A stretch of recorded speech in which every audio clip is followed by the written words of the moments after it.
നമസ്കാരം. JB ജംഗ്ഷനിലേക്ക് സ്വാഗതം.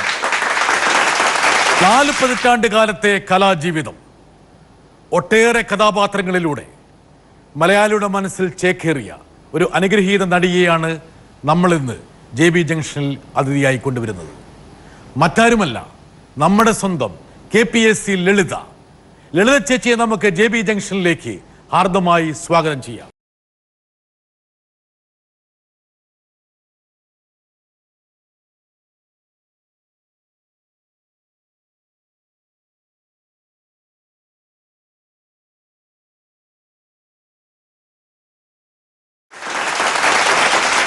ഈ പാട്ട് ഓർമ്മയുണ്ടാ? മറക്കാൻ പറ്റുമോ? ഈ പാട്ട് പല പ്രാവശ്യം പാടിയിട്ടുണ്ടല്ലോ ലളിത ചേച്ചി. ഞാൻ പാടിയിട്ടില്ല. ഈ പാട്ട് ലളിത ചേച്ചി മൂളുന്ന് ഞാൻ എത്ര പ്രാവശ്യം കേട്ടിട്ടുണ്ട്.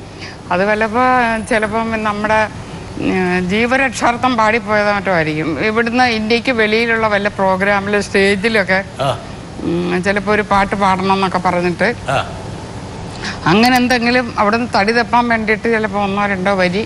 മക്കളെ, ചേച്ചി ഒരു വരി ഇത് പാടണ്ടേ? കൈ ഒടിക്കും, ഒന്ന് പ്രോത്സാഹിപ്പിച്ചേ. കൊച്ചു മക്കളാ കൊണ്ടുവന്ന് ഇരുത്തിയത്. എനിക്ക് ചേച്ചിന്റെ ശ്രുതിയുടെ 8 കോട്ടയായിരിക്കും.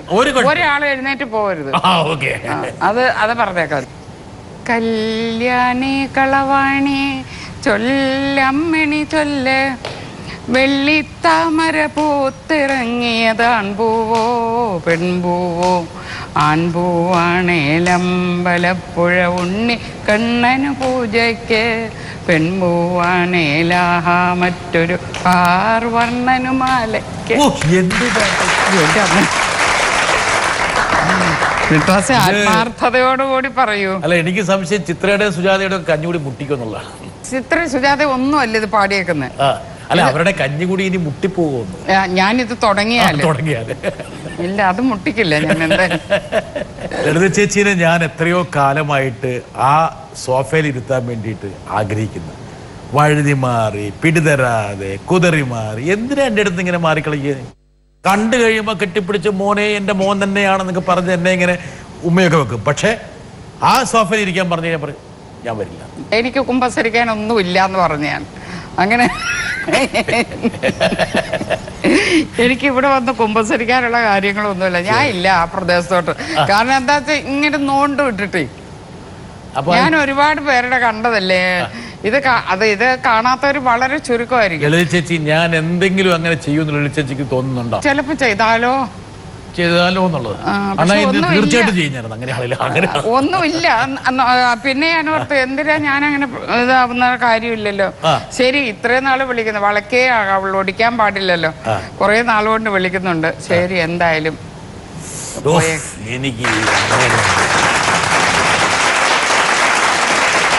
എനിക്ക് വലിയ ഇഷ്ടമാണ് ചേച്ചി. എനിക്കും അതെ, എനിക്കും ബ്രിട്ടാസിനെ ഭയങ്കര ഇഷ്ടമാണ്.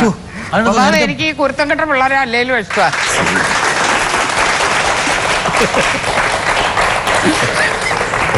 ഒന്ന് സ്കോർ ചെയ്ത് കേട്ടോ, തിരിച്ചു തരാം. എനിക്കൊരു ഭർത്താവ് ഉണ്ടായിരുന്നു, അത് ഒരു കുരുത്തം കെട്ടായിരുന്നു. അതെ, പിന്നെ ഒരു മോനുണ്ട്, അതും വലിയ മോശമൊന്നുമില്ല, കുരുത്തം കെട്ടായിരുന്നു. ഇങ്ങോട്ട് വിളിച്ചാൽ അങ്ങോട്ട് പോകുന്ന സൈസ. ഭയങ്കര ഇഷ്ടമാണ് അങ്ങനെയുള്ള പിള്ളേരോട്. ഒരുപാട് ഭവ്യത കാണിക്കുന്നവരെക്കാളും എനിക്കിഷ്ടം കുറച്ച് കുരുത്തക്കേടൊക്കെ ഉള്ളവരോടാണ്. ഇന്ന് എന്നെ എടുക്കാൻ വേണ്ടി തന്നെ വന്നിരിക്കുകയാണ്. വരട്ടെ. ഹായ്, ഹാപ്പി ബർത്ത്ഡേ ബ്രിട്ടാച്ചി. നമസ്കാരം. ഈ ഹാപ്പി ബർത്ത്ഡേ എന്ന് പറഞ്ഞപ്പോൾ ചേച്ചിയുടെ പിറന്നാളൊന്നുമല്ല കേട്ടോ ഇന്ന്. ഞങ്ങൾ അങ്ങോട്ടും ഇങ്ങോട്ടും കാണുമ്പോൾ വിഷ് ചെയ്യുന്നത് അങ്ങനെയാണ്. ഒരു ദിവസം ഞങ്ങൾ ഏതോ പ്രോഗ്രാമിൻ്റെ റിഹേഴ്സൽ നടക്കുന്ന സമയത്താണ് ചേച്ചി പെട്ടെന്ന് കയറി വന്നു. അപ്പം ഞാൻ ഹാപ്പി ബർത്ത്ഡേ, ചേച്ചിയും ഹാപ്പി ബർത്ത്ഡേ എന്ന് പറഞ്ഞു, ഹഗ് ചെയ്യണു കാര്യങ്ങൾ. അപ്പോൾ ഇതൊക്കെ കണ്ട് ശ്വേത മേനോൻ ഇങ്ങനെ നോക്കുന്നുണ്ട്. അപ്പോൾ ശ്വേത ഇങ്ങനെ, ഓ ഇവരിൽ ആരുടെയോ ഹാപ്പി ബർത്ത്ഡേ ആണ്, ഇന്ന് ഇവരൊക്കെ എടുക്കണം, എൻ്റെ സ്നേഹം ഇവർ തിരിച്ചറിയണം എന്ന് പറഞ്ഞിട്ട് ആൾ പോയിട്ട് കേക്കൊക്കെ വാങ്ങിച്ചുകൊണ്ട് വന്നു. അപ്പം ഞങ്ങളിങ്ങനെ സംസാരിച്ച കേക്ക് കുറേ കഴിഞ്ഞ് കഴിഞ്ഞപ്പോൾ ഒരു കേക്ക് വരുന്നു. അപ്പോൾ നമ്മൾ ഇന്ന് ആരുടെ ഹാപ്പി ബർത്ത്ഡേ ഞങ്ങൾ തമ്മിൽ. അപ്പോൾ വേഗം ശ്വേത കേക്ക് കൊണ്ടു വെച്ചിട്ട് ഹാപ്പി ബർത്ത്ഡേ ടു യു എന്നെ നോക്കിയിട്ട് ഹാപ്പി ബർത്ത്ഡേ ടു യു ഇങ്ങനെ നമ്മൾ തമ്മിൽ നോക്കുന്നുണ്ട്. നിങ്ങളുടെ ആരുടെ ബർത്ത്ഡേ ആണെങ്കിലും കേക്ക് മുറിക്കൂ, അപ്പം അറിയാലോ ഇന്ന് ആരുടെ ബർത്ത്ഡേ എന്ന്. അവിടെ ഞങ്ങൾ രണ്ടുപേരുടെ തല തെല്ലിച്ചിരിച്ചു. ചേച്ചി ആ വിശേഷങ്ങളൊന്ന് പറഞ്ഞു കൊടുക്കുക. ദിലീപ് കല്യാണത്തിന്റെ തിരക്കിനിടയിലും ലളിത ചേച്ചിക്ക് വേണ്ടി കുറെ സമയം മാറ്റിവെച്ചു. ഒരുപാട് സംഭവബഹുലമായിട്ടൊരു കല്യാണമായിരുന്നു എങ്കിൽ പോലും ദിലീപ് എത്രയോ സമയം ചേച്ചിക്ക് വേണ്ടി മാറ്റിവെച്ചു. എന്താണ് ഈ ഹാപ്പി ബർത്ത്ഡേ? വെറുതെ ഞങ്ങള് അങ്ങനെ സംസാരിച്ചുകൊണ്ടിരിക്കും.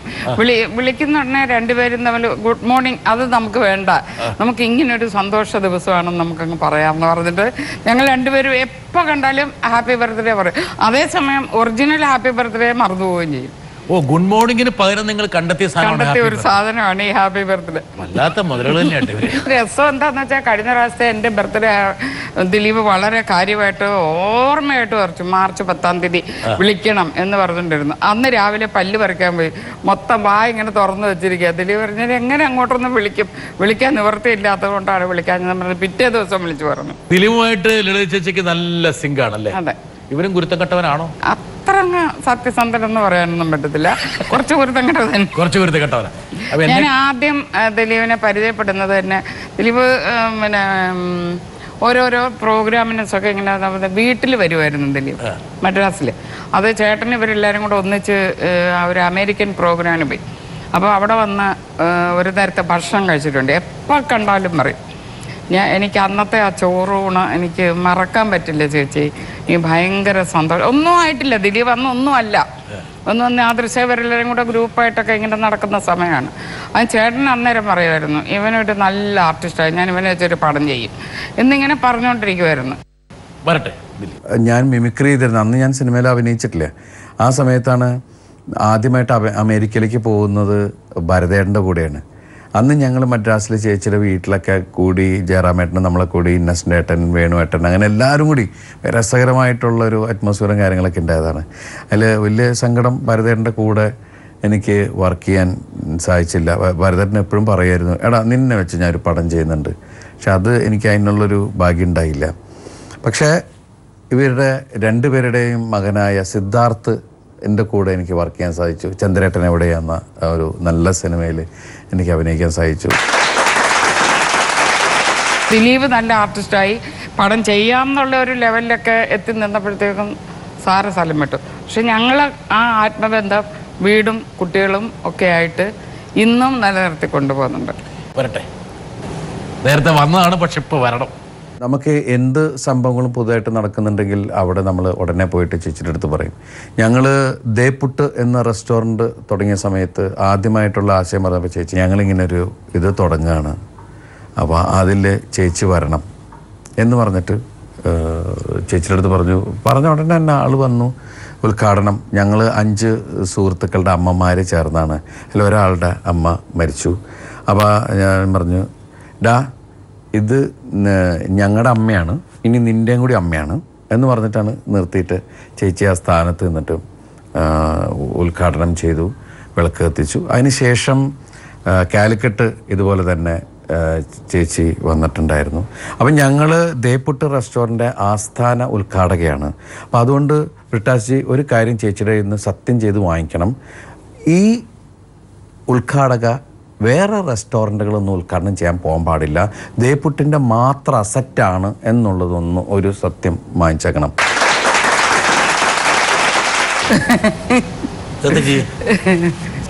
അല്ല, ഞാൻ പോവാറില്ല. ഞാൻ ദിലീപിന്റെ ഇതിന് ചില്ലറ പൈസ കിട്ടുന്നത് മുടക്കണോ? അല്ല, അതല്ല, അങ്ങനെ പറയാൻ പറ്റും. പറഞ്ഞു കേട്ടില്ല വേറെ സ്ഥലത്തുനിന്ന് പോരുന്ന്. അത് ഞാൻ പോവാറുണ്ടല്ലോ, അതാണ് പറഞ്ഞിട്ടല്ലോ. കാശ് കിട്ടുന്ന സ്ഥലത്ത് പോകും അല്ലാതെ നമുക്ക് എങ്ങനെ ജീവിക്കാൻ പറ്റും? എന്താ കുടുംബസ്വത്തൊന്നുമില്ല, വല്ലതൊക്കെ ഇങ്ങനെയൊക്കെ കിട്ടിയാലല്ലേ ചില്ലറ പൈസ. ദിലീപ് ക്ഷമിക്കണം, എന്താ കാരണം വെച്ചാൽ അല്ലെങ്കിൽ ദിലീപ് എന്ത് ചെയ്യണമെന്ന് വെച്ചാൽ മാസം ഒരു 2 ലക്ഷം രൂപ ലളിത ചേച്ചിയുടെ അക്കൗണ്ടിൽ ഇട്ട് കൊടുക്കണം. അങ്ങനെ ചെയ്തില്ലെങ്കിലും എന്തെങ്കിലും ഒരു അത്യാവശ്യമൊക്കെ പറഞ്ഞ് തരാറുണ്ട് എനിക്ക്. ഞാൻ ഉള്ള കാര്യം പറയാം, സത്യം. എൻ്റെ പിന്നെ എന്തെങ്കിലും ഒരു കാര്യത്തിന് ഞാനൊന്ന് മനസ്സ് വിഷമിക്കുകയോ എന്തെങ്കിലും എൻ്റെ കണ്ണ് നിറയുകയോ ചെയ്താൽ അപ്പം വിളിക്കും ദിലീപ് എന്നെ. എന്താ ചേച്ചി? ഒന്നുമല്ല, എൻ്റെ മോടെ കല്യാണം ഓർത്ത് വെച്ചിട്ട് കല്യാണത്തിൻ്റെ തലേ ദിവസം, അല്ല നിശ്ചയത്തിൻ്റെ തലേ ദിവസം ഒരു പൈസയില്ല വീട്ടിൽ. എൻ്റെ ഒരു ഫ്രണ്ടാണ് ഇത് കാര്യങ്ങളൊക്കെ അറേഞ്ച് ചെയ്യുന്നത്, എൻ്റെ കസിൻ ട്രിവാൻഡ്രത്തുള്ള.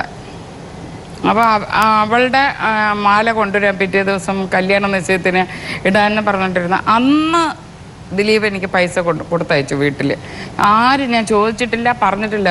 കൊണ്ട് തന്നത് സുരേഷാണ്, മേനകയുടെ ഹസ്ബൻഡ് സുരേഷാണ്. അപ്പോൾ പോയി അപ്പം തന്നെ പോയി ഒരു ആഭരണം, അതേപോലെ കല്യാണത്തിന് 2 ദിവസം മുമ്പ് എന്നെ വിളിച്ചിട്ട് പറഞ്ഞു, കാശൊക്കെ റെഡി ആയോ മുതലാളി എന്ന് ചോദിച്ചു. ഞാൻ പറഞ്ഞു ഒന്നും ആയില്ല ദിലീപ്, ഇതാ ഇപ്പം അങ്ങോട്ട് വരും ഒരാളെന്ന് പറഞ്ഞു. പറയാൻ പറ്റാത്ത അത്രയും പൈസ എനിക്ക് കൊടുത്തയച്ചു. ഈ കടമൊന്നും വീട്ടാൻ പറ്റില്ല. എന്നോട് ചോദിച്ചിട്ടുമില്ല, ഞാൻ ഇതുവരെ അതൊട്ട് കൊടുത്തിട്ടുമില്ല, വേണമെന്ന് ഞാനും ചോദിച്ചിട്ടില്ല. പിന്നെ ഒരു കാര്യം വേറെ എന്താണെന്നറിയില്ല, കഴിഞ്ഞ ജന്മത്തെ സുഹൃത്തോ എന്താണെന്നറിയില്ല, എന്ത് കാര്യം ഉണ്ടെങ്കിലും എന്നോട് വിളിച്ച് പറയും. ഞാനും അതുപോലെ തന്നെ ഒരു ആഴ്ചയിൽ ഒരു ദിവസമെങ്കിലും ദിലീപിനെ വിളിക്കാത്ത ദിവസങ്ങളില്ല. ദിലീപ് എന്തായാലും പുതിയൊരു ചുവടുവെപ്പ് നടത്തി. എനിക്ക് തോന്നുന്നു ഒരുപാട് കാലം മാധ്യമങ്ങളിലും സോഷ്യൽ മീഡിയയിലൊക്കെ നിറഞ്ഞു നിന്ന ഒരു സംഭവമായിരുന്നത്. എല്ലാവരും ഇനി നിശബ്ദരാകാം എന്നുള്ള ഒരു സന്ദേശം നൽകിക്കൊണ്ട് കാവ്യയും ദിലീപും കൂടി പുതിയൊരു ജീവിതം ആരംഭിച്ചിരിക്കുകയാണ്. ചേച്ചി പോയി അനുഗ്രഹിച്ചില്ലേ? തീർച്ചയായിട്ടും. പക്ഷേ അവർ തമ്മിൽ മറ്റ് ബന്ധങ്ങൾ എന്തായിരുന്നു, അല്ലെ രഹസ്യം, അതൊന്നും ഞാൻ ചോദിച്ചിട്ടുമില്ല, എന്നോട് പറഞ്ഞിട്ടുമില്ല. കാരണം എന്താണെന്ന് വെച്ചാൽ അത് നമ്മൾ ഇടപെടേണ്ട ആവശ്യമില്ല. അത് ഇങ്ങനെ ഈ കാര്യമൊന്നുമല്ല. ഇതിപ്പം ഭാര്യ ഭർത്താക്കന്മാരായിട്ടുള്ള ബന്ധം വേറെ ആളിനോട് പോയി പറയൂ. ബ്രിട്ടാസ് പോയി പറയാറുണ്ടോ? കള്ളനല്ലേ? അല്ല. അപ്പൊ നിങ്ങളും കള്ളനാണ്. അത് കള്ളനെന്ന് പറയാൻ പറ്റില്ല. ചേച്ചിയോട് ചോദിച്ചു, ലളിത ചേച്ചി ഞാൻ കാവ്യ കെട്ടാൻ പോവാന്ന് പറഞ്ഞില്ല, പക്ഷെ അവളെ എനിക്ക് ഇഷ്ടമാണെന്ന് പറഞ്ഞിട്ടുണ്ട്, പല പ്രാവശ്യം പറഞ്ഞിട്ടുണ്ട്. എനിക്ക് ഭയങ്കര പൊട്ടിയാണ് ചേച്ചി, ഭയങ്കര പൊട്ടിയാണ്, മന്ദബുദ്ധിയാണ് എന്നൊക്കെ പറഞ്ഞിട്ടുണ്ട്. അപ്പൊ നമ്മൾ ചിരിക്കാന്നല്ലാതെ വേറെ ഒന്നും അതിന് മറുപടി ഒന്നും പറയാനൊന്നും പോയിട്ടൊന്നുമില്ല. ചേച്ചി ഉപദേശിച്ചില്ലേ മോനെ ഒരു കല്യാണം കഴിക്കേ? കഴിഞ്ഞ കല്യാണമൊക്കെ കഴിഞ്ഞ് ഡൈവോഴ്സ് ഒക്കെ ആയി. എന്റെ മോനോട് പോലും ഞാൻ പറയാറില്ല കല്യാണം കഴിക്കാൻ. അവനവന് തോന്നി കല്യാണം കഴിച്ചാലേ ഉള്ളൂ, നമ്മളല്ല അവരുടെ കൂടെ ഇരിക്കുന്നത്. ഓർമ്മയുണ്ടോ തിളക്കം? അങ്ങനെ തിളക്കമാർന്ന ഒരു സൗഹൃദമാണ് ലളിത ചേച്ചിയും ദിലീപും തമ്മിലുള്ളത്. ദിലീപ് ഒരു കാര്യം കൂടെ പറഞ്ഞു, ബിട്ടാസി എനിക്കും കാവ്യയ്ക്കും വേണ്ടി ഒരു വരി പാട്ട് ലളിത ചേച്ചി എടുത്ത് പാടിക്കണം, ഇഷ്ടമുള്ളത്. അത് വേണമെങ്കിൽ കൊടുക്കാം, ഒരു വിവാഹ സമ്മാനമായിട്ട്. വേണേ കൊടുക്കാം. വേണ്ട. ആ കൂത്താട്ടുകുളം മേരിക്ക് പാടിക്കൊടുത്ത്, കൂത്താട്ടുകുളം മേരി ചേച്ചിക്ക് പാടിക്കൊടുത്തിട്ട് എനിക്ക് ഓർമ്മയില്ലത്. അത് അന്ന് എനിക്ക് അങ്ങോട്ട് 4 വയസ്സല്ലേ ഉള്ളൂ. 4 വയസ്സ് മുതൽ പാട്ട് പാടി തുടങ്ങിയ ആളാണ്. എന്നെ പാടിപ്പിച്ചത് കൂത്താട്ടുകുളം മേരി എന്ന് പറയുന്ന ആ അമ്മ. ഞാനൊരു പാട്ട് പാടാവോ? ഞാൻ പറഞ്ഞു ഈ പാടാനൊന്നും അറിയത്തില്ല എന്ന് പറഞ്ഞപ്പോൾ എന്നോട് പറഞ്ഞു ഞാൻ പാടിത്തരാം, അതുപോലെ ഇത് പാടുമോ എന്ന് ചോദിച്ചു. ഞാൻ പറഞ്ഞു അത് പാടാമെന്ന് പറഞ്ഞു. അങ്ങനെ ഏതോ ഒരു വിപ്ലവ ഗാനമായിരുന്നെന്ന് തോന്നുന്നുണ്ട്. എനിക്കത് ഏതാണെന്നൊന്നും ഓർമ്മയില്ല. ഞാൻ എൻ്റെ ബുക്കിൽ എഴുതിയിട്ടുണ്ടത്. ചേച്ചി ആ കൂത്താട്ടുള്ള മേരിയാണ് നമ്മുടെ ബിനോയ് വിശ്വത്തിന്റെ ഭാര്യയുടെ അമ്മ. വളരെ കേരള രാഷ്ട്രീയത്തിലെ വളരെ ശ്രദ്ധേയമായിട്ടൊരു കഥാപാത്രമാണ്. മാത്രമല്ല കമ്മ്യൂണിസ്റ്റ് മൂവ്മെന്റിന്റെ ചരിത്രത്തിൽ ഇടം നേടിയിട്ടുള്ളത്. ഞാൻ ആ കൂത്താട്ടുകുളം മേരി ചേച്ചിയുടെ കാര്യം പറയാൻ കാരണം വെച്ചാൽ അന്ന് പാടിത്തുടങ്ങിയ കലാജീവിതമാണ് ചേച്ചിയുടെ. എത്രയോ പതിറ്റാണ്ടുകൾ കഴിഞ്ഞിരിക്കുന്നു. പക്ഷെ അന്ന് അത് കഴിഞ്ഞിട്ട് പിന്നെ നമ്മൾ അതിലേക്കൊന്നും കലയിലേക്കൊന്നും ഇറങ്ങിയിട്ടൊന്നുമില്ല. അന്നൊക്കെ എന്ന് പറഞ്ഞാൽ എൻ്റെ അച്ഛൻ ഞങ്ങൾക്കൊരു സ്റ്റുഡിയോ ഒക്കെ ഇട്ടിട്ട് എൻ്റെ അമ്മയുടെ സ്വത്തൊക്കെ വിട്ടുകൊണ്ട് വന്നതാണ് തൊടുപുഴ ഞങ്ങൾ സ്റ്റുഡിയോ ഒക്കെ ഇട്ടത്. ആ സ്റ്റുഡിയോ കണ്ട് എനിക്ക് തോന്നുന്നൊരു 3-4 മാസം എവിടെ ഇരുന്നിട്ട് അപ്പോഴത്തേക്കാണ് അവിടെ എന്തോ ഒരു കൊലപാതകമൊക്കെ നടന്നിട്ട് പാർട്ടിയൊക്കെ ആയിട്ട് എന്തൊക്കെയോ, എനിക്കതൊന്നും ശരിക്കും ഓർമ്മയില്ല. കമ്മ്യൂണിസ്റ്റ് പാർട്ടിയുടെ സജീവ പ്രവർത്തകരായിരുന്നു അച്ഛനല്ലേ? അതെ. അമ്മക്കാണെങ്കിൽ ഭയങ്കര കലിയായിരുന്നു. അതെ, അമ്മ എന്നും വെള്ളം ഒഴിച്ചവരാകുമായിരുന്നു അച്ഛന്.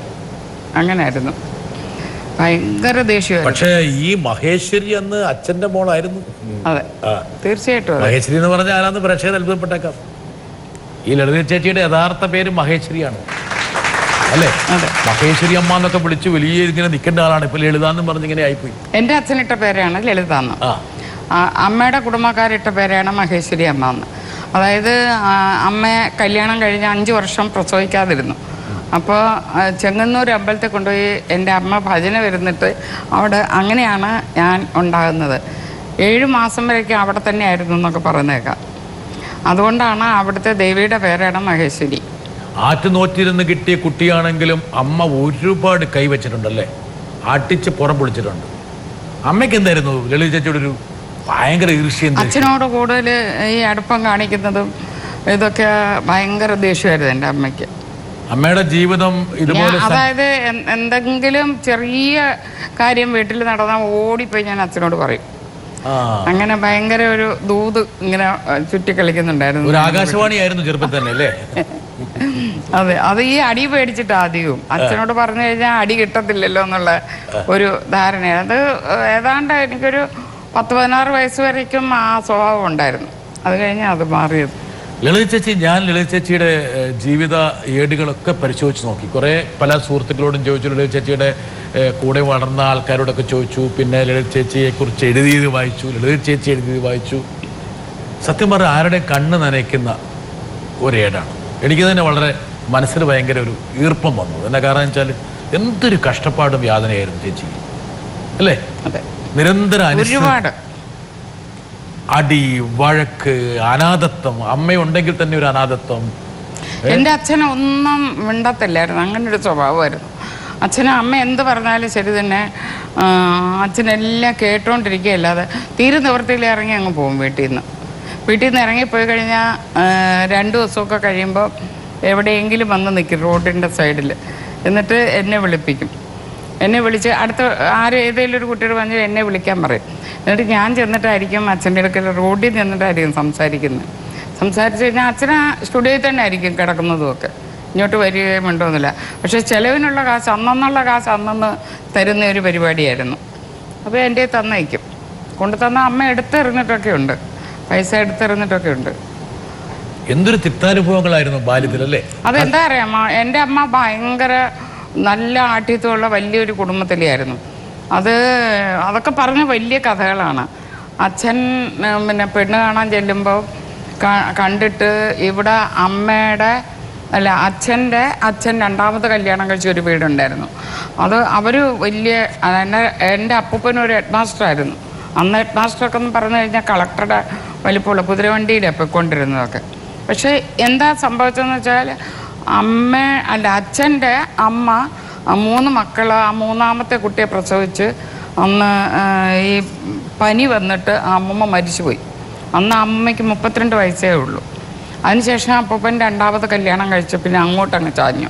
അപ്പോൾ ഈ 3 പിള്ളേർ അനാഥരായിട്ടാണ് വളർന്നിട്ടുള്ളത്.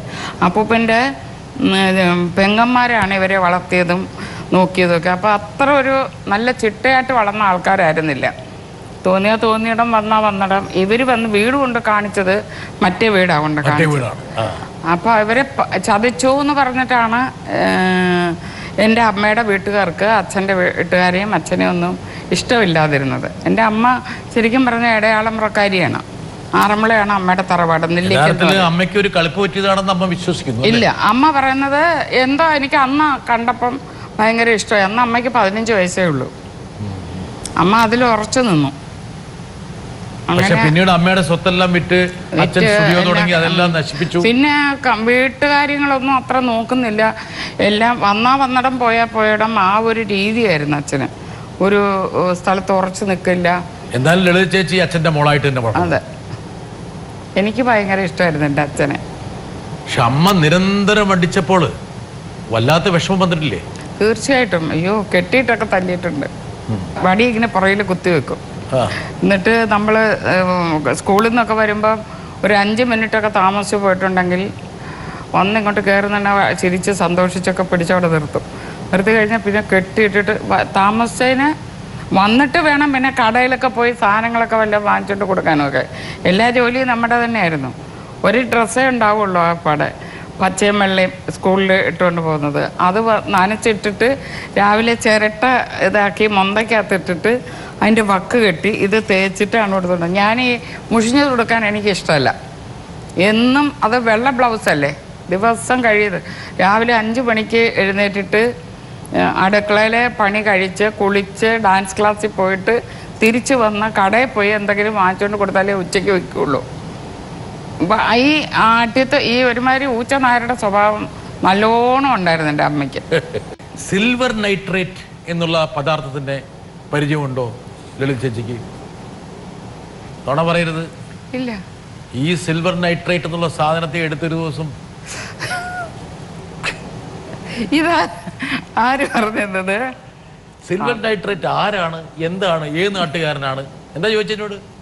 കരുണാകരനും പണ്ട് ഏത് പിള്ള എന്ത് പിള്ള എന്ന് പറഞ്ഞ പോലെ സിൽവർ നൈട്രേറ്റ് വഴക്ക്. അത് സംഭവിച്ചത് ഭയങ്കര സംഭവമായിരുന്നത്. അത് അങ്ങനെ ചെയ്തു പോയത്. അത് അതായത് എൻ്റെ അച്ഛൻ നല്ല പെയിൻറ്ററും കൂടെ ആയിരുന്നു, ഫോട്ടോഗ്രാഫർ മാത്രമല്ല പെയിൻറ്റർ ആയിരുന്നു. അപ്പോൾ ഈ പെയിൻറ് ചെയ്യാനുള്ള സ്റ്റമ്പിങ് ഇതൊക്കെ വീട്ടിൽ വാങ്ങിച്ചു വയ്ക്കും.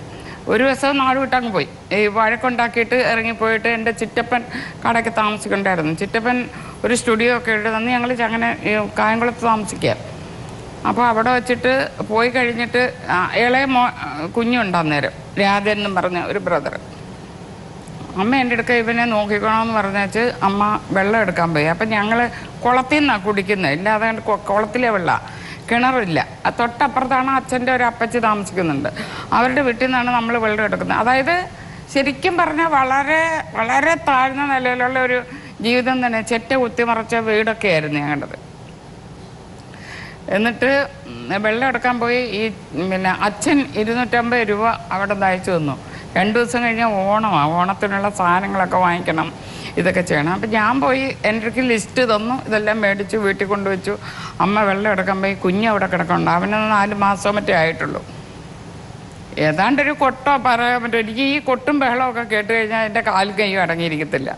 എനിക്ക് ഭയങ്കര ഒരു എന്തോ ഒരു ഇപ്പോഴും അതെ ഇങ്ങനെ ഒരു അതിൻ്റെ കൂടെ തുള്ളണമെന്ന് ഒരാഗ്രഹമാണ്. ഞാൻ ഇതിൻ്റെ പുറകെ ഇറങ്ങി അങ്ങ് പോയി.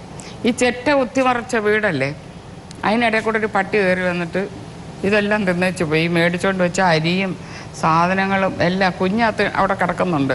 അതിനെ കടിച്ചില്ല ഭാഗ്യത്തിന്. അമ്മ വെള്ളം എടുത്തുകൊണ്ട് വരുമ്പോൾ ഞാൻ വീട്ടിലില്ല. ഇത് ആകെ ഒരു സാധനമില്ല വീട്ടിൽ, ഓണത്തിനുള്ള. എന്നിട്ട് പിറ്റേ ദിവസം എന്നിട്ട് എൻ്റെ കരച്ചിൽ വെള്ളം കൊണ്ടിട്ടുണ്ട്. അച്ഛൻ്റെ അപ്പച്ചി അപ്പുറത്ത് താമസിച്ച് ഈ വെള്ളം എടുക്കാൻ പോയ വീട്ടിൽ അവർ അരി കൊടുത്തയച്ചു, സാധനങ്ങളൊക്കെ കൊടുത്തയച്ചിട്ട് അമ്മ ഒന്നും ചെയ്തില്ല. ചോറ് മാത്രം വെച്ച് ഉപ്പുമുളക് ഉടച്ചിട്ട്. അപ്പം ഞാൻ ഓർത്ത് ഞാൻ കാരണമാണല്ലോ ഈ ദുരിതം, ഞാനാണല്ലോ ഈ വീട്ടിലെ ഏറ്റവും വലിയ ശാപം ഞാനാണ്, ഞാൻ അങ്ങ് ചത്തേക്കാന്ന് പറഞ്ഞിട്ട് അവിടെ ഈ സാധനമായിരുന്നു. എന്താന്ന് സിൽവർ. അത് ഇപ്പോഴും എനിക്ക് അതിന്റെ മണം അടിക്കുമ്പോ ഓർമ്മ വരും. ഞാൻ കുറച്ച് സിൽവർ നൈട്രേറ്റ് ഞാൻ കൊടുത്തുകൂടാ കാണിക്കാൻ വേണ്ടിട്ട്. കലക്കി അങ്ങോട്ട് കുടിച്ച് കുറച്ച് കഴിഞ്ഞപ്പോ ബോധം കെട്ടുപോയി. ഞാൻ ഇങ്ങോട്ട് പൊക്കിയെടുത്ത് ആശുപത്രിയിലേക്ക് കൊണ്ട് ചത്തുപോവാന്നാ ഞാൻ വിചാരിച്ചത്. ചത്തില്ല, അവിടെ നിന്ന് രക്ഷപ്പെട്ടു. ഓ എൻ്റെ അച്ഛൻ ഇത് അറിഞ്ഞിട്ട് ഓടിയൊരു വരവ് വന്ന് എന്തെങ്കിലും സംഭവിച്ചോ എന്നൊക്കെ പറഞ്ഞിട്ട്. ഇത് വരുന്നതൊക്കെ എന്ന് പറഞ്ഞാൽ കത്തെഴുതി അയച്ച് 3 ദിവസം 4 ദിവസം കഴിഞ്ഞല്ലേ ഇങ്ങ് എത്തുള്ളൂ. എന്റെ സിൽവർ നൈട്രേറ്റേ, നീ പറ്റിച്ചൊരു പണിയേ. അല്ല അങ്ങനെയാണെങ്കിൽ ചത്തുവരുന്ന ഇന്ന് ഞാൻ ഉണ്ടാവില്ലല്ലോ. KPS ലളിത എന്ന് പറയുന്ന ഒരാളുണ്ടാവുമായിരുന്നില്ല, അത്രേ ഉള്ളൂ. സിൽവർ നൈട്രേറ്റ് പരാജയപ്പെട്ടോടെ ലളിത ചേച്ചിയുടെ മുമ്പിൽ. ഇപ്പോഴും അതിന്റെ മണം അടിക്കുമ്പോൾ എനിക്ക് വലിയ വിഷമം. ഇനി മേലാൽ ആരും സിൽവർ നൈട്രേറ്റ് എന്ന് പറഞ്ഞേക്കരുത് ലളിത ചേച്ചിയുടെ മുമ്പിൽ വന്നിട്ട് കേട്ടാ. അങ്ങനെ ചെറുപ്പകാലത്ത് തന്നെ ആത്മഹത്യ ചെയ്യാൻ പരിശീലിച്ച ഒരു ധീരമരുന്നിയാണ് നമ്മുടെ മുമ്പിൽ ഇരിക്കുന്നത്. പക്ഷേ അമ്മ മാത്രമല്ല, അച്ഛനും അടിച്ചിട്ടുണ്ട്. അച്ഛൻ ഒറ്റ പ്രാവശ്യം എന്നെ അടിച്ചിട്ടുള്ളൂ. ഒരേ ഒരു പ്രാവശ്യം അച്ഛൻ എന്നെ തല്ലിയിരിക്കുന്നത്. അതായത് അന്നൊക്കെ ഈ ഇതില്ലേ തൈയില്ലേ, തെങ്ങും തൈയില്ലേ, ഓലമടലിൽ നിന്ന് ഒരു 3-4 ഈർക്കിലി ഒന്ന് ചിരിഞ്ഞെടുക്കണം. ഇരിഞ്ഞെടുത്തിട്ട് അതിന്റെ ഓല കളഞ്ഞാച്ച് ഇതെല്ലാം കൂടെ ചേർത്ത് പിന്നും, ഇതെല്ലാം കൂടെ ചേർത്ത് പിന്നെ അതിന്റെ തുമ്പ് കെട്ടി ഇങ്ങനെ ആക്കിയിട്ട് വിളിച്ചു തന്നെ എടുത്തോ പൈസ. അപ്പൊ എന്തിനായിരുന്നു എന്ന് വെച്ചാൽ നസീർ സാറിന്റെ ഒരു സിനിമ കാണാൻ പോകാനായിരുന്നു, വേറെ ഒന്നുമല്ല. അച്ഛന്റെ സ്റ്റുഡിയോയുടെ തൊട്ടടുത്താണ് ചങ്ങനാശ്ശേരിയില് ഈ പടം കളിക്കുന്ന ഏതോ ഒരു തമിഴ് പടമാണ്. SS രാജേന്ദ്രനും നസീർ സാറും ഒക്കെയാണ് അത് അഭിനയിച്ചിരിക്കുന്നത്. എൻ്റെ ഒരു ഫ്രണ്ട് ഉണ്ട് സുമതി എന്ന് പറഞ്ഞിട്ട്. അപ്പോൾ ഈ സുമതി ഞാനും കൂടെ പ്ലാൻ ചെയ്ത് നമുക്ക് സിനിമയ്ക്ക് പോകാമെന്ന്. അപ്പോൾ ശനിയാഴ്ച ദിവസമാണ്. അപ്പോൾ അമ്മയോട് പറഞ്ഞു ശനിയാഴ്ച രാവിലെ ക്ലാസ് ഉണ്ട്, വാര്യത്ത് സ്കൂളിലാണ് പഠിക്കുന്നതെന്ന്. സ്പെഷ്യൽ ക്ലാസ് ഉണ്ടെന്ന് പറഞ്ഞു. ഈ ആനന്ദക്കുട്ടൻ്റെ സിസ്റ്റർ ഞാനും ഒക്കെ ഒന്നിച്ച് പഠിക്കുക അന്ന്. ആനന്ദക്കുട്ടൻ ക്യാമറാമാൻ. അപ്പോൾ സുമതി ഞാനും കൂടെ പ്ലാൻ ചെയ്ത് നമുക്ക് സിനിമയ്ക്ക് പൊക്കളയാന്ന്. അപ്പോൾ പൈസ വേണ്ട, അമ്മയുടെ കാൽപ്പെട്ടി നിന്ന് 4 അണ. അന്ന് ഈ 4 അണയാണ്, 2 അണയേ ഉള്ളൂ ഒരു ടിക്കറ്റിന്. കാശൊക്കെ എടുത്ത് ഇതിൽ നിന്ന് കാശ് എടുത്തും കൊണ്ട് ഞങ്ങൾ സ്പെഷ്യൽ ക്ലാസ് ഉണ്ടെന്നും പറഞ്ഞ് ഞങ്ങൾ രണ്ടുപേരും കൂടെ പോയി. അപ്പോൾ തൊട്ടപ്പുറത്ത് ഞങ്ങളുടെ കൂടെ പഠിക്കുന്ന വേറെ ആളുണ്ട്, ഇത്തിരി പാരയാണ് പുള്ളി. ഈ പുള്ളിയെ കൊണ്ടുപോകത്തുണ്ട്. ഇദ്ദേഹം പറഞ്ഞു കൊടുത്തു സ്പെഷ്യൽ ക്ലാസ് ഒന്നുമില്ല, പിന്നെ സുമതിയും ലളിതയും കൂടെ സിനിമയ്ക്ക് പോയിരിക്കുകയാണ് എന്ന് പറഞ്ഞു കൊടുത്തു. അപ്പോൾ ഇദ്ദേഹത്തിൻ്റെ ഈ പറഞ്ഞ ആളിൻ്റെ പിന്നെ അപ്പച്ചിയുടെ മോനാണ് ഞങ്ങൾക്ക് ട്യൂഷൻ എടുക്കുന്നത്, രാഘവൻപിള്ള ചേട്ടൻ. നല്ല ഹൈറ്റൊക്കെ ഉള്ള ഒരാളാണ്. സിനിമ കഴിഞ്ഞ് ഇറങ്ങിയപ്പോഴേ ഞങ്ങൾ കണ്ടു രാഘവൻപിള്ള ചേട്ടൻ നടന്നു പോകുന്നത്. ഈ ചേട്ടൻ പോയി നേരെ അച്ഛൻ്റെ അടുക്ക സ്റ്റുഡിയോയിൽ പറഞ്ഞും വെച്ച് ചേട്ടൻ അങ്ങ് വീട്ടിൽ പോയി. ആ വീട്ടിൽ വന്നപ്പോൾ അമ്മ ഒന്നും മിണ്ടിയില്ല, ഒരക്ഷരം മിണ്ടില്ല. അപ്പം ഞാൻ ഓർത്ത് അറിഞ്ഞു കാണത്തില്ല ചിലപ്പോൾ തരാം. പിറ്റേന്ന് രാവിലെയാണ് അച്ഛൻ വിളിക്കുന്നത്. രാത്രി വന്നിട്ട് അനങ്ങും ഒന്നും ചെയ്തിട്ടില്ല. നീ ഇന്നലെ അമ്മയുടെ പെട്ടിക്കകത്തുനിന്ന് പൈസ എടുത്തോ? ഇല്ല എന്ന് പറഞ്ഞു. ഒരൊറ്റ അടിയ ഒരു പെടലിക്ക് പിടിച്ചിട്ട് ഇങ്ങനെ പൊക്കമുള്ള തിണ്ണയാണ് ഞങ്ങൾ താമസിക്കുന്ന വീടിൻ്റെ. ഒരൊറ്റ തെള്ളും തെള്ളും. കാലിൻ്റെ പാട് ഇപ്പോഴും ഉണ്ട് ഇവിടെ, ഇങ്ങനെ മുറിഞ്ഞിട്ട് പോയിട്ടില്ല. അതിങ്ങനെ ഇങ്ങനെ ഒരു കല്ല് പോലെ ഇങ്ങനെ കിടക്കുന്നുണ്ട് ആ ഭാഗത്ത്. നോണ പറയാൻ പാടില്ല, നോണ പറയരുത്. എന്ത് കാര്യത്തിലാണെങ്കിലും സത്യം പറഞ്ഞോണം, നോണ പറയരുത്. ആ ഒരു അടിയാണ് എൻ്റെ അച്ഛൻ്റെ എനിക്ക് ഓർമ്മ. അടി ഒന്നും ആ അടിയിൽ ലളിത ചേച്ചി നേരെയായോ? നേരെയായി. നോണ എന്തും പറയാറില്ല നോണ. അപ്പൊ ഇതുവരെ പറഞ്ഞില്ലല്ലോ. ഇനി ഞാൻ കുറെ നോണ പറയിപ്പിക്കാൻ പോവാണ്. കിട്ടുകയില്ല. പഠിക്കാൻ എങ്ങനെയുണ്ട് ലളിത ചേച്ചി? കണക്ക് വളരെ നല്ലതായിരുന്നു കേട്ടെ. കണക്കോ? പഠിക്കാനോ? കണക്കിലൊന്നും വലിയ മോശമൊന്നും ഇല്ലായിരുന്നു. ഇംഗ്ലീഷ് ആയിരുന്നു. അത് ഇപ്പൊ നല്ലപോലെ വെള്ളം പോലെ ഇംഗ്ലീഷ് പറയും. എവിടാ? ഞാനോ? ആരെങ്കിലും 2 വാക്ക് എന്നോട് ചോദിച്ചാൽ അപ്പൊ ഞാൻ ഇവിടെ നിന്ന് മുങ്ങുമല്ലോ. ഇന്നും അങ്ങനെ തന്നെയാണ് ഞാൻ. അത് ഞങ്ങൾ അമേരിക്കൻ പ്രോഗ്രാമൊക്കെ പോകുമ്പോഴേ നമ്മുടെ സീറ്റിൻ്റെ അടുത്ത് വല്ല സായിപ്പന്മാരൊക്കെ വന്നിരിക്കും. വല്ല കഥയൊക്കെ ചോദിക്കുമ്പോഴത്തേക്ക് ഞാൻ എവിടെ നിന്ന് എങ്ങനെയെങ്കിലും ഒന്ന് എഴുന്നേറ്റൊന്ന് പോയാൽ മതി, എന്നിട്ട് വേറെ ആരെങ്കിലും പഠിച്ച് അവിടെ എടുത്തിട്ട് ഞാൻ അവിടെ നിന്ന് അപ്പോൾ സ്ഥലം വിടും. ഞാൻ ഇംഗ്ലീഷുകാരോട് യുദ്ധം പ്രഖ്യാപിച്ചിരുന്നല്ലേ? യുദ്ധം ചെയ്യണമെന്ന് എനിക്ക് ആഗ്രഹം ഉണ്ടായിരുന്നു, പക്ഷെ പറയാൻ പറ്റില്ലല്ലോ. എങ്ങനെ അവർ പറഞ്ഞു മനസ്സിലാക്കും? ലളിത ചേച്ചി, അച്ഛൻ കുടുംബത്തിന്റെ കാര്യങ്ങൾ ശ്രദ്ധിച്ചില്ല എങ്കിൽ പോലും, അല്ലെങ്കിൽ അമ്മയും അച്ഛനും തമ്മിലുള്ള സംഘർഷങ്ങളും ആ വഴക്കുകളും ഒക്കെ നിങ്ങളുടെ ജീവിതത്തെ പിടിച്ചുലച്ചു എങ്കിൽ പോലും ലളിത ചേച്ചിനെ ഒരു കലാകാരിയാക്കി മാറ്റിയത് യഥാർത്ഥത്തിൽ അച്ഛനാണ്. അച്ഛൻ്റെ ഒരു സർഗാത്മകത, അല്ലെങ്കിൽ ലളിത ചേച്ചി ഒരു കലാകാരി ആക്കണം എന്നുള്ള ഒരു വല്ലാത്തൊരു ആഗ്രഹം. എനിക്ക് തോന്നുന്നു അമ്മയായിട്ട് പിണങ്ങി പോകുന്നതന്നെ ലളിത ചേച്ചിയുടെ കൈയും പിടിച്ച് നൃത്തം കളിപ്പിക്കാൻ വേണ്ടിയാണല്ലേ? ഡാൻസ് കളിപ്പിക്കാൻ. ഞാൻ കൊച്ചിലെയൊക്കെ അമ്മയുടെ സാരിയൊക്കെ ഇവിടെ അഴിച്ചിട്ടിരിക്കുവാണെങ്കിൽ അതൊക്കെ എടുത്തു കൊടുത്തിട്ട് ഇങ്ങനെ, അന്ന് ഞങ്ങളുടെ വീട്ടിൽ ഗ്രാമഫോൺ പെട്ടി ഉണ്ടായിരുന്നു. എനിക്ക് ഓർമ്മയുണ്ട് അച്ഛൻ അതിൽ ഈ ഓരോ പാട്ടൊക്കെ കേൾക്കുമ്പോഴത്തേക്കും പിന്നെ അതൊക്കെ കേട്ടിട്ട്, റേഡിയോ അതൊന്നും അല്ല, അതൊന്നും ഞാൻ കണ്ടിട്ട് തന്നെ ഇല്ല അന്നൊന്നും. ഇതൊക്കെ ഈ കണ്ണാടിയുടെ മുമ്പിൽ നിന്നിട്ട് ഇങ്ങനെ ഡാൻസ് ചെയ്ത് വെറുതെ ഇങ്ങനെ ഓരോന്നൊക്കെ കാണിച്ചൊക്കെ നോക്കുമായിരുന്നു. ഇതൊക്കെ എൻ്റെ അച്ഛൻ ഇങ്ങനെ നോക്കി വെച്ചിട്ടുണ്ട്. അപ്പോഴൊക്കെ ചോദിക്കും, നിനക്ക് ഡാൻസ് പഠിക്കണോ, നിനക്ക് അത് വേണോ ഇത് വേണോ എന്നൊക്കെ ചോദിക്കും. നമ്മുടെ അച്ഛൻ എനിക്ക് ഡാൻസ് പഠിച്ചാൽ മതി. അന്നൊന്നും വേറെ ആഗ്രഹമൊന്നുമില്ല, ഡാൻസ് പഠിക്കുക എന്നുള്ളതായിരുന്നു ഏറ്റവും കൂടുതൽ ആഗ്രഹമുള്ള കാര്യം. ഒരു പ്രൊഫഷണൽ നർത്തകിയായിട്ട് ലളിത ചേച്ചി മാറി. പിന്നെ എനിക്ക് തോന്നുന്നു കൊല്ലത്ത് പോയിട്ട് അത് ട്രൂപ്പിലൊക്കെ ചേർന്നു. അത് ലീലാമണി ചേച്ചിയായിരുന്നു കാരണം അതിനൊക്കെ. കൊല്ലം എനിക്ക് തോന്നുന്നു അന്നത്തെ കലാകാരന്മാരുടെ ഒരു വലിയൊരു കേന്ദ്രമായിരുന്നു. അവിടെ ഇന്ത്യൻ ഡാൻസ് അക്കാദമി എന്ന് പറഞ്ഞിട്ടാണ്, കലാമണ്ഡല ഗംഗാധരൻ എന്ന് പറഞ്ഞിട്ടൊരു ഡാൻസ് മാസ്റ്റർ ഉണ്ടായിരുന്നു. പുള്ളിയാണ് അവിടെ അത് തുടങ്ങിയത്.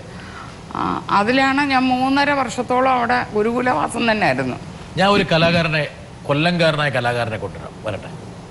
ലളിത ചേച്ചി കേരള സംഗീത നാടക അക്കാദമി ചെയർമാനായിട്ട് തിരഞ്ഞെടുത്തിരിക്കുകയാണ്. ഞാനും ഈ പോസ്റ്റിൽ ഇരുന്നിട്ടുള്ള ആളാണ്. അതുകൊണ്ടാണ് എൻ്റെ ചോദ്യം. ഇരിഞ്ഞാലക്കുട, ചാലക്കുടി, തൃശ്ശൂർ ഭാഗങ്ങളിലുള്ള ചില ആൾക്കാർ, ചേച്ചിയൊക്കെ അറിയാവുന്നവരൊക്കെ ആയിരിക്കും, ഈ സംഗീത നാടക അക്കാദമി ചെയർമാനായിട്ട് വന്നാൽ ആ പോസ്റ്റിന് 2.5 ലക്ഷം രൂപ ശമ്പളവും ഒരു ആഡംബര കാറും തൃശ്ശൂർ ടൗണിൽ ഒരു 2 നില കെട്ടിടവും ഉണ്ടാകും എന്ന് വിശ്വസിച്ചിട്ടാണ് ചേച്ചി ആ പോസ്റ്റ് തിരഞ്ഞെടുത്തതെന്ന് ഒരു വാർത്തയുണ്ട്. ചേച്ചി അങ്ങനെ വിശ്വസിച്ചിരുന്നോ? അതിലെന്തെങ്കിലും സത്യമുണ്ടോ? 2.5 ലക്ഷം രൂപയുടെ 2,500 രൂപ ഇതുവരെ കിട്ടിയിട്ടില്ല. അതൊന്നും അങ്ങനെ ആരെങ്കിലും പറഞ്ഞു പറ്റിച്ചിരുന്നോ? എന്നോട് ചോദിച്ചു, ഞാൻ മുകേഷിനോട് ചോദിച്ചു, മുകേഷ് എന്തെങ്കിലും കിട്ടുമോ നമ്മളവിടെ പോയി ഇങ്ങനെ? ചേച്ചി ഉമ്മേരി ചേച്ചി, അത് നല്ലൊരു സ്ഥാനം കിട്ടും, അങ്ങനെ നല്ല ഒരു ഉത്തരവാദിത്തമുള്ള ജോലിയായിരിക്കും, നല്ല ഇതായിരിക്കും, ചേച്ചിക്കൊക്കെ ചെയ്യാൻ പറ്റും, കൈവിടരുത് എന്ന് പറഞ്ഞു. അതാണ് എന്നെ ഉപദേശിച്ചത്. ഞാൻ ഈ മുകേഷിനെയൊക്കെ ഈ പറഞ്ഞ പോലെ 3 വയസ്സുള്ളപ്പോൾ തൊട്ട് കാണുന്നതാ. മുകേഷിനെ അന്ന് കാണുമ്പോ ഇവൻ മൂക്കള ഒലിപ്പിച്ച് നടക്കായിരുന്നു അല്ലേ? മൂക്കള സ്ഥിരം. അതെന്നിട്ട് ഈ മണ്ണില്ലേ, അവിടെ ഒക്കെ പൂഴി മണ്ണിങ്ങനെ തോണ്ടും. മണ്ണിങ്ങനെ തോണ്ടുമ്പോ ഈ മണ്ണ് ഇവിടെ വന്ന് തെറിക്കും. അപ്പൊ ഇങ്ങനെ നക്കിയെടുക്കും. എന്റെ വിജയ ചേച്ചി നല്ല അടി വെച്ച് കൊടുക്കും. ഇത് ഈ വള്ളിനൊക്കെ ഇട്ടേക്കുന്നത്, ഒരു വള്ളിയൊക്കെ ഇങ്ങനെ തൂങ്ങി താഴോട്ട്. വിജയ ചേച്ചിയുടെ പിന്നെ കസിനാണ് ഇങ്ങനെ മണ്ണ് മാന്തുമ്പോൾ മണ്ണ് പ്രദേശമല്ലേ അവിടെ, മണ്ണ് കാലം കൊണ്ട് മുകേഷ് ഇങ്ങനെ തട്ടും. തട്ടുമ്പോൾ ഈ സാധനം ഈ മണ്ണ് പറന്നിട്ട് ഇവിടൊക്കെ വന്ന് പറ്റിയിരിക്കും, മൂക്കളെ പറ്റും. അപ്പൊ ഈ മൂക്കളെ മണ്ണും കൂടെ നല്ല ടേസ്റ്റാ പോലും. ഇപ്പൊ പുള്ളിക്ക് MLA അന്ന് പറഞ്ഞ ഇതൊക്കെ വല്ലൊരു കേട്ട് കഴിഞ്ഞാൽ എന്നെയും കൂടെ തല്ലി കൊല്ലും. അന്നോട്ടറിയാം മുകേഷിനെ. എനിക്ക് 4-3 വയസ്സ് ചേച്ചിയുടെ പുറകെ ഇങ്ങനെ വരും. അന്ന് ഞാനവിടെ ഗുരുകുലവാസമല്ലേ, അവിടുത്തെ അന്ന് മുതൽ ഇവൻ ഗുരുത്തം കെട്ടവനല്ലേ? കുറച്ച്. അതുകൊണ്ട് എനിക്ക് കൂടുതൽ ഇഷ്ടമാണ്. വരട്ടെ. അന്ന് ഈ മൂക്കള ഒലിപ്പിച്ച് നടന്ന മുകേഷാണ് പിന്നീട് ചേച്ചിയുടെ കൂടെ ഒരുപാട് സിനിമകൾ. എനിക്ക് തോന്നുന്നു ഏറ്റവും കൂടുതൽ എൻ്റെ മകനായിട്ട് അഭിനയിച്ചിട്ടുള്ളത് മുകേഷ് തന്നെയാണെന്ന് തോന്നുന്നുണ്ട്. കുറെ പടങ്ങൾ ചെയ്തിട്ടുണ്ട്. വലിയ സന്തോഷം തോന്നുന്നല്ലേ? അയ്യോ, തീർച്ചയായിട്ടും. അക്കാലത്തുള്ള എല്ലാ ആൾക്കാരും പിൽക്കാലത്ത് ചേച്ചിയുടെ കൂടെ സഹപ്രവർത്തകരായി മാറി. അതുപോലെ മുകേഷ് അധ്യക്ഷം വെച്ചിരുന്ന ഒരു പദവിയാണ് ഇപ്പം ലളിത ചേച്ചി. മുകേഷ് എന്നെ ആദ്യമേ വിളിച്ച് പറയും. ആദ്യം എന്നെ വിളിച്ച് പറയുന്നത് മുകേഷാണ്. ഇത് കിട്ടിയതിന് ശേഷം ചേച്ചിയെ കളയരുത്, അതായത് കളയരുതെന്ന് പറയാൻ കാരണം എടുത്ത മുകേഷ് എന്നെ ആദ്യമേ പിന്നെ അവിടെ സ്ഥാനാർത്ഥിയായിട്ട് നിൽക്കാൻ വേണ്ടിയിട്ട് ഒരു ഇതുണ്ടായിരുന്നു വടക്കാഞ്ചേരിയില്. അപ്പം പിന്നെ ഞാനത് വേണ്ട എന്ന് പറഞ്ഞപ്പോഴത്തേക്കും മുകേഷ് എന്നെ വിളിച്ച് പറഞ്ഞു, ചേച്ചി അബദ്ധം കാണിക്കരുത്, ചേച്ചി നിൽക്കണം, ചേച്ചി എന്ന യാതൊരു തരത്തിലും നിൽക്കത്തില്ല എന്ന് പറയരുത്, നിൽക്കണം എന്ന് പറഞ്ഞിട്ട് എന്നെ ഒരുപാട് ഉപദേശിച്ചു. ഞാൻ ശരി നോക്കട്ടെ എന്ന് പറഞ്ഞാൽ, പക്ഷെ ഞാൻ തീരുമാനിച്ചു നിൽക്കില്ല എന്നുള്ള കാര്യം. അതുകൊണ്ടാണ് രണ്ടാമത്തെ ഇതിനെ വിളിച്ചിട്ട് പറഞ്ഞത്, ആദ്യത്തെ പോലെ ഇത് അബദ്ധമൊന്നും കാണിച്ചേക്കരുത്, വേണ്ടാന്നൊന്നും പറഞ്ഞേക്കരുത്, നല്ല സ്ഥാനമാണ് എന്ന് പറഞ്ഞു. എനിക്കൊന്ന് മുകേഷ് അതിനെക്കുറിച്ച് പറയുന്നുണ്ടെന്ന് നോക്കാലോ. ലളിത ചേച്ചി കഴിഞ്ഞ അസംബ്ലി തെരഞ്ഞെടുപ്പിൽ വടക്കാഞ്ചേരിയിൽ നിന്നും ഇടതുപക്ഷ ജനാധിപത്യ മുന്നണി സ്ഥാനാർത്ഥിയായിട്ട് മത്സരിക്കും എന്ന് പറഞ്ഞിട്ട് എല്ലാവരും അതറിഞ്ഞ് ആ തരത്തിലുള്ളൊരു പ്രവർത്തനം നടത്തി കഴിഞ്ഞതാണ്. എന്നാൽ ആരോഗ്യസ്ഥിതി അനുവദിക്കുന്നില്ല. ഡോക്ടർ പറഞ്ഞു ഇപ്പോൾ ഇലക്ഷന് നിൽക്കേണ്ട, ഇലക്ഷൻ പ്രചരണങ്ങളിലെല്ലാം പോകാനുള്ള ആരോഗ്യസ്ഥിതി ഇല്ല എന്ന് പറഞ്ഞ് പിന്മാറി. ശരി, 60 ദിവസം നീണ്ടുനിന്ന ഇലക്ഷൻ പ്രചരണത്തിൻ്റെ ഈ കൊടും വേനലിലുള്ള പ്രചരണത്തിൻ്റെ ഇടയിൽ ഞാനും വിചാരിച്ചു, ശരിയാണ്, ലളിത ചേച്ചി നിന്നിരുന്നെങ്കിൽ ശരിക്കും കഷ്ടപ്പെട്ടു പോയനായിരുന്നു. അത്രമാത്രം ഒരു വേനലായിരുന്നു ആ സമയത്ത്. എന്നാൽ ഇപ്പോഴും ഒരുപാട് പേര് എന്നോട് പറയുന്നുണ്ട്, ലളിത ചേച്ചി നിന്നിരുന്നെങ്കിൽ ഇടതുപക്ഷത്തിന് ഒരു സീറ്റും കൂടെ കിട്ടുമായിരുന്നു തോന്നുന്നു. പറയുന്നു, എനിക്ക് അറിയില്ല. ലളിത ചേച്ചി അങ്ങ് ഇറങ്ങിയാൽ ഒരു പക്ഷെ ഒരുപാട് സ്ത്രീകളും കുട്ടികളും ഇഷ്ടപ്പെടുന്ന ആൾക്കാരെല്ലാം, പിന്നെ വടക്കാഞ്ചേരിക്കാർക്ക് ഒരുപാട്, വടക്കാഞ്ചേരിയിൽ മാത്രമല്ല ആ ഏരിയ, തൃശ്ശൂർ ആ ഏരിയയിലുള്ളവർക്ക് എല്ലാവർക്കും ഭയങ്കര ഇഷ്ടമാണ്. പക്ഷെ ഇലക്ഷന് ജയിക്കുമെന്നൊന്നും നമുക്ക് പറയാൻ പറ്റില്ല. അതൊക്കെ ഉണ്ടാവുന്ന ഓരോ നല്ല കാര്യങ്ങളായിരിക്കും. പക്ഷെ ഒരു കോൺഫിഡൻസ് ചേച്ചിക്ക് ഉണ്ടായിരുന്നു ആദ്യഘട്ടത്തിൽ അല്ലേ? പിന്നീടൊന്ന് പതറിയതല്ല. എന്തിനാണ് ഇതിന് നിൽക്കുന്നത്? വേണ്ട, ഇത് കഴിഞ്ഞു കഴിഞ്ഞാൽ നമ്മുടെ ജോലിയും എൻ്റെ വ്യക്തിപരമായിട്ടുള്ള ഒരുപാട് കാര്യങ്ങൾക്ക് തടസ്സം വരും, എൻ്റെ അഭിനയത്തിന് തടസ്സം വരും. കാരണം ഞാൻ മുമ്പേ പറഞ്ഞില്ലേ, നമ്മൾ നിരന്തരം ജനങ്ങളുടെ കൂടെ ഉണ്ടായിരിക്കണം. നീക്കുവെപ്പൊന്നുമില്ല, നമ്മൾ തന്നെ ജോലി ചെയ്തിട്ട് വേണം എല്ലാ കാര്യങ്ങളും നോക്കാൻ. അപ്പോൾ അതിനൊക്കെ ഒരുപാട് കോട്ടം വരും. അപ്പം നമ്മൾ ഇതും എല്ലാം കൂടെ കയറി ഏറ്റെടുത്തിട്ട് ചീത്ത പേര് പിടിക്കേണ്ട ആവശ്യമില്ല എന്ന് വിചാരിച്ചിട്ട് ഞാനങ്ങ് തീരുമാനിച്ചു, വേണ്ട എന്ന്. ഒരാൾ വരുന്നുണ്ട് ഇവിടെ. ഈ അടുത്ത കാലത്ത് അസംബ്ലി ഇലക്ഷൻ വന്നു കഴിഞ്ഞപ്പോൾ എന്നെ ലളിത എന്നെ വിളിച്ചു. ഒരു ദിവസം വിളിച്ചു കഴിഞ്ഞപ്പോൾ ഞാൻ MP ആണ്. അപ്പം എൻ്റെ അടുക്ക വിളിച്ചു കഴിഞ്ഞിട്ട് പറഞ്ഞു, അതെ ഇന്നസെൻ്റെ ഒരു ചെറു ഉപകാരം ചെയ്യണം. ഞാൻ പറഞ്ഞു, എന്താ വേണ്ടത്? പറഞ്ഞു, എനിക്ക് ഈ അസംബ്ലി ഇലക്ഷന് നിൽക്കാൻ പറ്റും.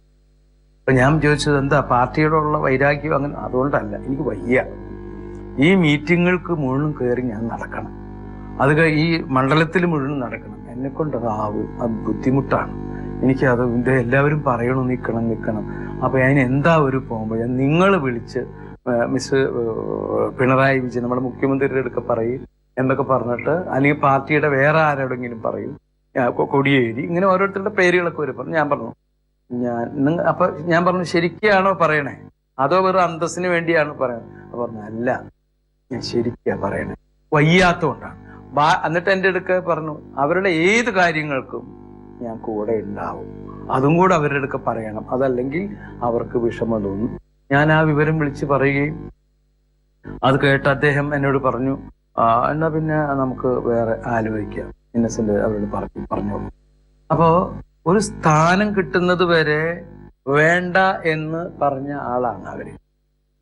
അതെന്തുകൊണ്ട് എന്ന് വെച്ചാൽ അവർക്ക് തന്നെ തോന്നി നമുക്കത് മുഴുവനും ഇതുപോലെ ഈ മണ്ഡലത്തിൽ ഓടി നടക്കാനും മറ്റേനൊന്നും പറ്റില്ല.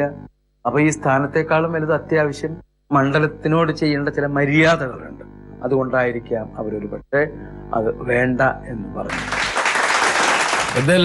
ചേച്ചിക്ക് കാരണം എന്നെ നമ്മുടെ രാജേഷ് ഇല്ലേ MP പാലക്കാടുള്ള രാജേഷ് തലേദിവസം എന്നെ വിളിച്ചിട്ട് പറഞ്ഞു VS അങ്ങോട്ട് വരുന്നുണ്ട്, പിന്നെ ചേച്ചി ഇലക്ഷന് നിൽക്കണം ഇല്ലാന്ന് പറയാം. എനിക്ക് ആകെ വിപ്രളമായിപ്പോയി. അതിൻ്റെ പിറ്റേ ദിവസം പിണറായി സഖാവ് വീട്ടിലോട്ട് വരുന്നുണ്ട്, ഇപ്പം കോഴിക്കോട് സംസാരിച്ചുകൊണ്ട് നിൽക്കുക, അതുവഴി അങ്ങോട്ട് വരും, അവൾ പിറ്റേ ദിവസം വരുന്നുണ്ടെന്ന് പറഞ്ഞു. ഇതൊക്കെ കൂടെ കേട്ടപ്പം ആകെ ആദ്യമായി. കാരണം ഞാൻ നിൽക്കില്ല എന്നുള്ള തീരുമാനമാണ്. പിന്നെ വെറുതെ ഇവരൊക്കെ വീട്ടിൽ കയറി വന്ന് എന്ന് പറഞ്ഞ് ഇവരെയൊക്കെ ഞാൻ ദൈവത്തെ കാണുന്ന പോലെ കാണുന്ന ആൾക്കാരാണ്. അപ്പോൾ അവരെയൊക്കെ വെറുതെ വീട്ടിൽ വന്നിട്ട് ഞാൻ ഇല്ലയെന്ന് അവരോട് പറയാൻ ഉള്ള ഒരു ചങ്കിടുപ്പും ഒക്കെ കൂടെ ആയിട്ട് ഞാനിത് എങ്ങനെ ഇവരെ ഒന്ന് അറിയിപ്പിക്കും, ആര് പറഞ്ഞിട്ടും കേൾക്കുന്നില്ല എന്ന് വെച്ചിട്ടാണ് ഞാൻ പെട്ടെന്ന് ഇന്നസെന്റിന്റെ കാല് പിടിച്ചു. രാത്രി തന്നെ വിളിച്ചു പറഞ്ഞു, ഇന്നസെന്റ് ഇപ്പൊ തന്നെ വിളിച്ച് പറയണം, നാളെ എല്ലാവരും ഇങ്ങോട്ട് വരുന്നു എന്നൊക്കെ പറഞ്ഞിട്ട് എന്നെ ഇപ്പൊ രാജേഷ് വിളിച്ചിരുന്നു, അതുകൊണ്ട് ഒന്ന് ഇന്നസെന്റ് ഇതിനകത്ത് ഒന്ന് ഇടപെടണം എന്ന് പറഞ്ഞു. രാത്രി ഉറങ്ങിയിട്ടില്ല. പിന്നെ ഇന്നസെന്റ് വന്ന് രാത്രി ഉറങ്ങിയിട്ടില്ലെന്ന് തോന്നുന്നുണ്ട്. 12 മണിക്കാണ് എന്നെ വിളിച്ച് പറയുന്നത് ആരും അങ്ങോട്ട് വരില്ല, മാറ്റി എന്നുള്ളത്. കോടിയേരി വരുന്നു, അവർ വരും എന്നെ ഉപദേശിക്കാൻ. അവിടെ ഇലക്ഷൻ പ്രചരണത്തിന് VS വരുന്നുണ്ട്. ഞാൻ ആകെ നമ്മൾ ആരെയാണ് ഇവരുടെ ഒക്കെ മുമ്പിൽ ആരുമല്ല. എന്നിട്ട് ഇവരൊക്കെ നമ്മുടെ വീട്ടിലേക്ക് വരിക നിൽക്കുക എന്ന് പറഞ്ഞ്